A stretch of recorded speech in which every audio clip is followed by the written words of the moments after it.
Hey everyone, James Lynch here doing a quick reaction video to the news that it appears that Alex Pereira's next opponent will be Magomed Ankalaev. This according to Ariel Helwani, quoting, per sources, that the plan is for them to fight next. No date, no location booked, but thank God. This was one of the weirdest title, shots that didn't happen. Of course, last year, remember, Alex Pereira fighting Khalil Roundtree, Magomed Ankalaev fighting Alexander Rakic. Didn't make any sense at the time to me. All these people talking about, Ankalaev hadn't earned it yet. The guy's been undefeated. I don't know how many fights, hasn't lost since the Paul Craig fight. He absolutely deserved this fight.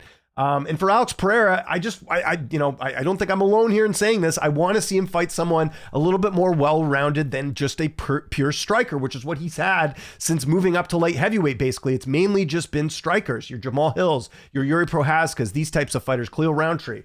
So now we get to see him fight someone that's a little bit more well-rounded in that regard, and Ankalaev certainly deserving. And can we also take a moment to acknowledge that stupid rumor that was out there for the last couple of weeks, and people kept asking me about it. Oh, he's going to be fighting Alexander Volkov. Absolutely not. It made no sense for him to fight Volkov. If a champion is going to move up a weight class, and they are the current champion in that other weight class, they're going to be fighting for the title. They're not going to be fighting some one-off fight. That's not how it works. So I never understood that rumor anyways. Not to mention, Volkov could end up being Tom Aspinall's next opponent if the John Jones fight doesn't happen, especially with Dana White feeling like Volkov won that fight. I mean, that's a topic for a different video, but just glad to see the UFC having a little bit of common sense here because, whether they like Ankalaev or not, he has absolutely deserved this title shot. And I think a lot of us want to see Cam Pereira beat a guy like Ankalaev who's a little bit more well-rounded. Let's do a quick tail of the tape here. Again, the fight is not booked. It's not official yet, but if Ariel's saying it's going to happen next, then we got to take his word for it here. 12-2 record for Pereira. He's 37. He's 6'4" with an 80-inch reach. You got Magomed Ankalaev, who's 6'3" with a 75-inch reach. So 0.5 or 0.5 reach advantage, 5-inch reach advantage, I should say. So I'm stumbling over my words here for Alex Pereira in this fight. But Pereira's older by 5 years. Magomed Ankalaev only 32 years old, and I mentioned it there, undefeated in I don't know how many fights here. I mean, you got to go all the way back to March of 2018, the last time Ankalaev lost a fight. He had a close fight with Jan Blachowicz. A lot of people felt like he won that, including myself. He had the no contest with Johnny Walker, then put a stamp on that by finishing him in the second fight, and then he beats Rakic. A lot of these guys are ranked opponents. That's the thing that used to drive me nuts when people are like, Ankalaev doesn't deserve the shot. Volkan Ozdemir, all these guys are ranked. Look at this here. Kutalaba was ranked. Krylov ranked. Ozdemir ranked. Thiago Santos ranked. Anthony Smith, whether you love him or hate him, ranked fighter.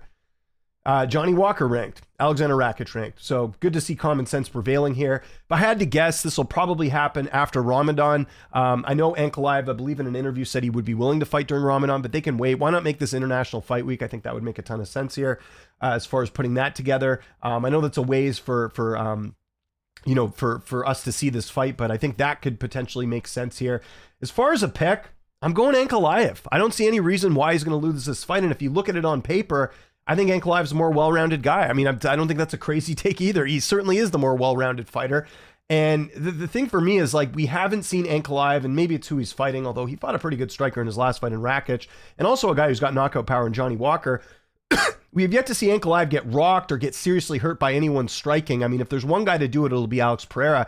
But that's Pereira's only path to victory. He's not going to submit him. He's not going to out-wrestle him. Ankalaev can do all those things. When you typically think of the Dagestani fighters, you think of wrestlers and grapplers. Ankalaev's a bit of both. He's a good striker, and he's also good at wrestling and grappling as well. So I'm going Ankalaev here. I said if this fight ever got booked, that I'd be going that way. So that's the way I'm leaning. Let's keep an eye out, though, on when this fight could potentially happen. But just glad to see there's some common sense. I didn't even think there was any reason for him to move up to heavyweight at this point because he's only had a couple title defenses in the weight class. Would it be fun? Yes, but that's something they can revisit down the line. And even Ariel's saying here, he needs some time to bulk up.